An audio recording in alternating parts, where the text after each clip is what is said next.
Welcome back to my channel. This is Tynetta Irene from Sting Beauty, and today I'm going to show you how to do a full set with baby pink French tips using all colored acrylic.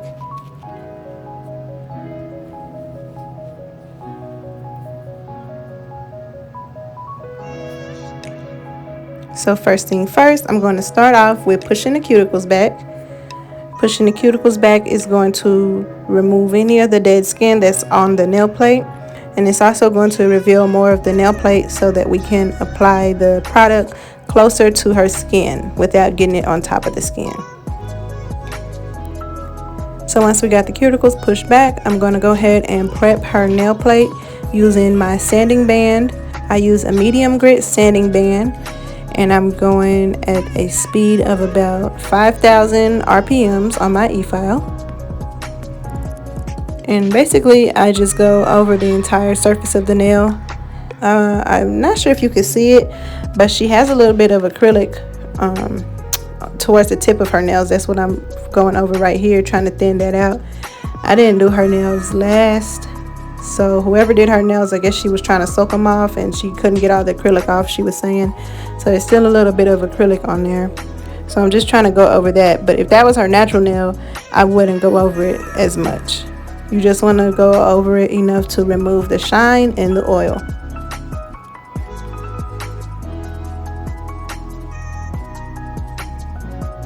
And you can see it a lot more acrylic on her thumb. So yeah, I don't know. I was just trying to get as much of that off as possible without doing a soak off. So like I said, go around the cuticle area and the side walls to help get rid of some of the dead skin that we scraped up with the cuticle pusher.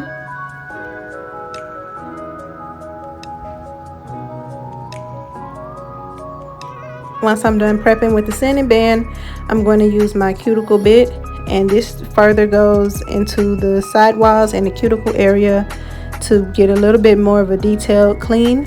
This is going to remove any of the dead skin that we didn't get from the last two steps. So you want to make sure you get all that dead skin off. As you can see, that white stuff coming up, that's the dead skin.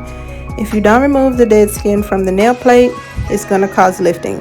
So I like to be very thorough when I'm doing the nail prep so I can prevent as much lifting as possible.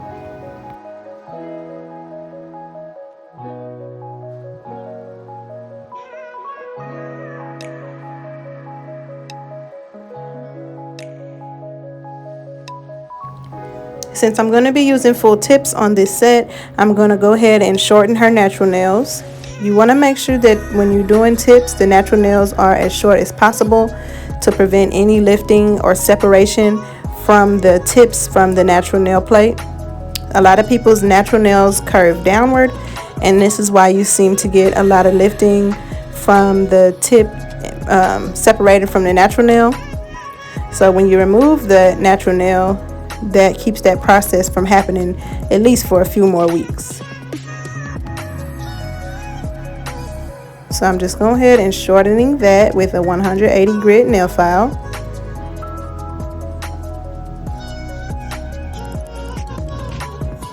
And today I'm using my Sting Beauty Natural Straight Nail Tips in the color Natural and my Sting Beauty Brush On Nail Glue. And what I'm doing is just sizing the tips, making sure that they're the correct size for each of her individual fingers. And once I find the proper size tip, I apply the glue to the back of the nail tip and just press it down until it sticks. And you want to make sure there's no air bubbles or any gaps on the nail tip. If there is, that could cause lifting, or bacteria could get trapped. So you want to make sure that the nail tip is completely glued down.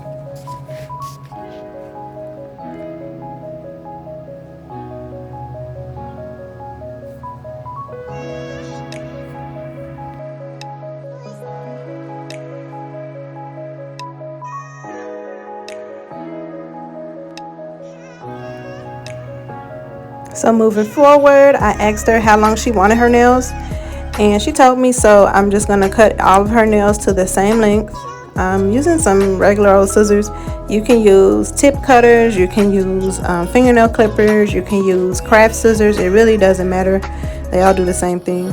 And I'm not focusing on getting them perfect. I'm just getting them to the length that I want them. And now I'm going to use my actual nail file to perfect the shape and make sure everything is nice and straight. Today we're doing a nice tapered square shape. To me, tapered square and square is pretty much the same thing.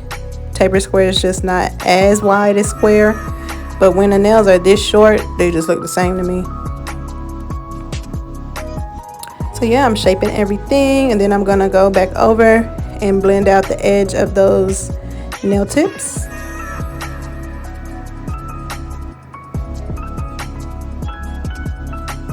Blending out the edge of the nail tips just helps to get a smooth product application, and that can also help prevent lifting because everything is nice and flush. So yeah, I just like to do all the steps to make everything look as good as possible and last as long as possible.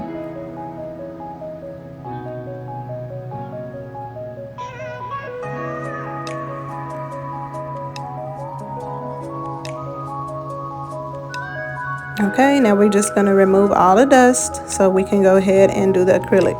So now I'm using my Young Nails Protein Bond to prime the nails. And with this one I do 2 coats. And then once I have the 2 coats, then I'll go ahead and start with the acrylic application. So with this being a French, I'm doing what we call the reverse French method. Meaning I apply the nail bed first and then I apply the French tip. So I put the first bead at the back of the nail towards the cuticle. I make sure that the cuticle is nice and flush, there's no gaps or anything, and then I just shape the actual smile line of the French with my nail brush. That's what I'm doing here, just making sure that that shape is the shape that I want the smile line to be.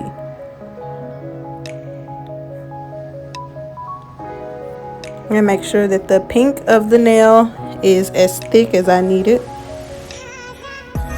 So if I need to add any product or anything after this first bead, then I'll just add a small bead wherever I need it. So like I said, using the nail brush to shape the edge of the French and adding more product because it was just a little bit thinner than I needed it. You want to add the acrylic, got a medium-sized bead. Flush the cuticle area, make sure everything is nice and sealed, nothing's on the skin, and then go ahead and shape the French tip.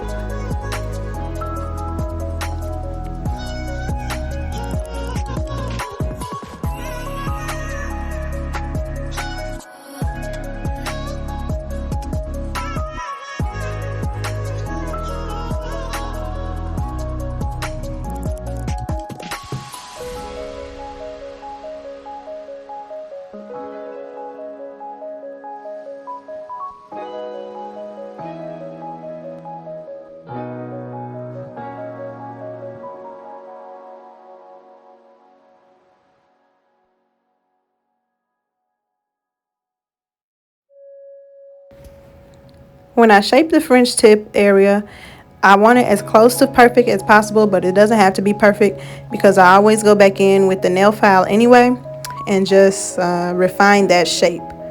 This is going to get you that crisp edge that you see on the nails, and it's also going to help everything look uniform. So basically, you want to make sure that every single nail looks the same, has the same curve, and every single nail has the same amount of French tip. So you don't want one French tip to be super long and then the other one is kind of short and stubby. You want everything to look identical. So this is a good tip if you happen to mess up when you're applying the acrylic. You can go back in with the nail file and just shape that back how you need it to be.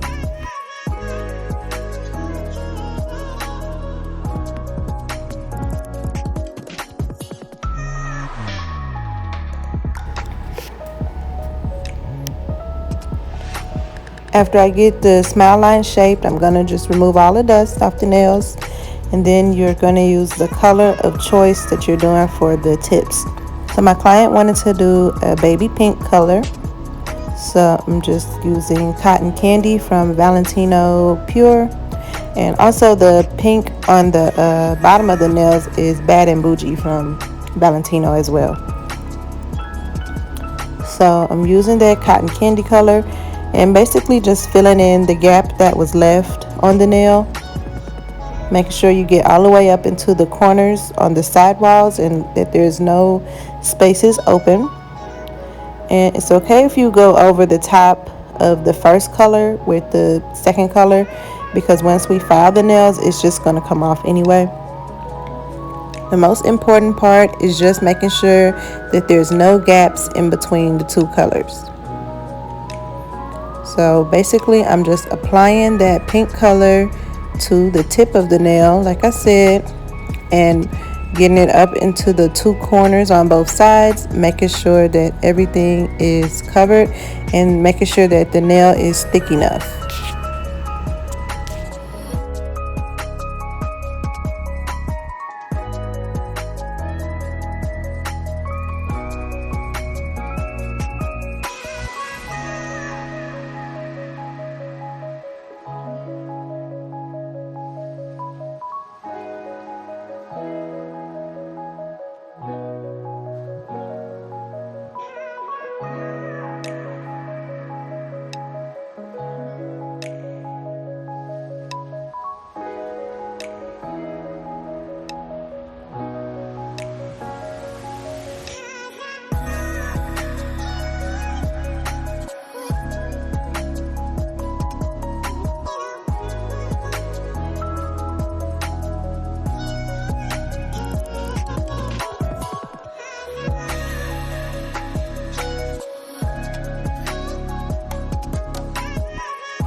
After the acrylic sets, I'm going to reshape everything.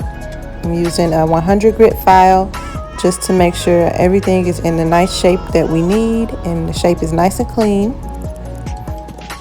You want to make sure that all the nails are identical and have the same shape.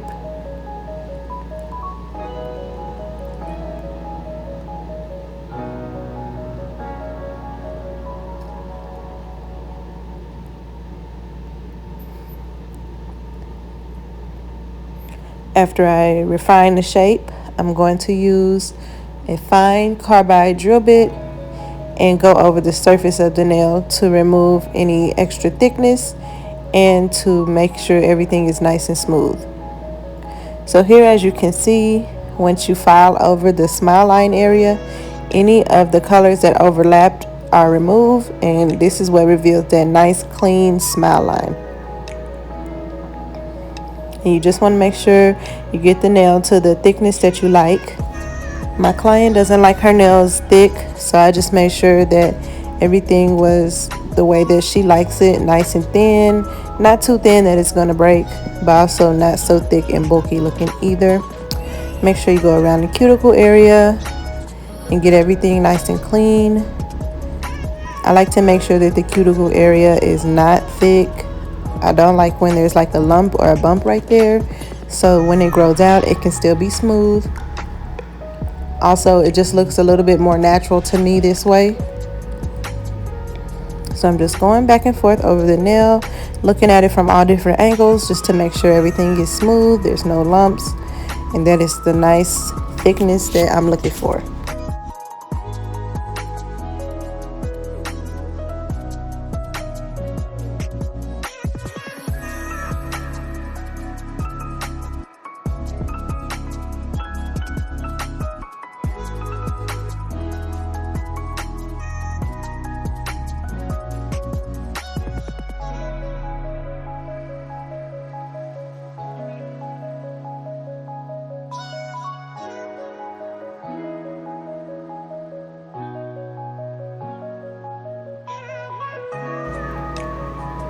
Now I'm going to use the sanding band that we used to prep the nails, and I'm just going around the cuticle area one more time. This is how I get the cuticle area to look so clean and flush. It just puts an extra touch on it. Also, I don't like using the buffer around the cuticle area. To me, it just doesn't get in as close as I would like it to. So I just use the buffer on the surface of the nail, and then I use the sanding band for the cuticle area. So I'm gonna buff the nails just to make sure everything is smooth. And then once I buff them, I'll do my last shaping. So I just flip her hand over. This helps me to see that the tips are as straight as possible. And then I'm just gonna go back over everything real lightly, making sure that the sides are just as straight as I want them, and making sure that the corners are nice and sharp. So this is the final step. After that, I had her wash her hands, and now I'm gonna apply some crystals using my Sting Beauty brush on nail glue and just get into these nails. These are so cute and classy.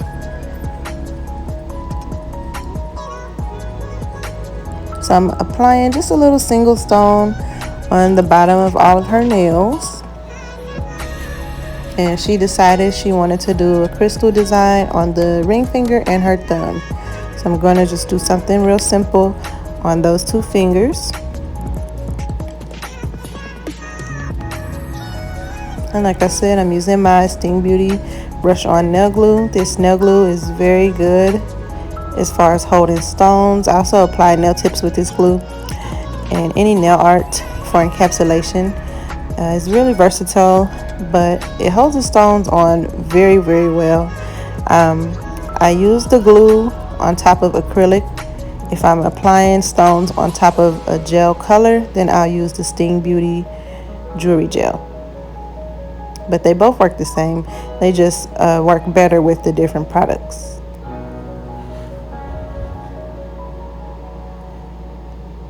So what did you guys think? Do you like these nails? Let me know something in the comments.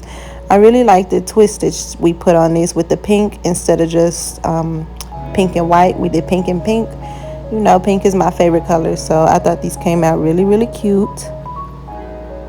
Really girly and really simple, but simple in a good way. Just simple and classy. So if you like this video, give me a thumbs up, please and thank you. And also subscribe if you're not subscribed. Thanks for watching if you got this far, and I'll see you next time.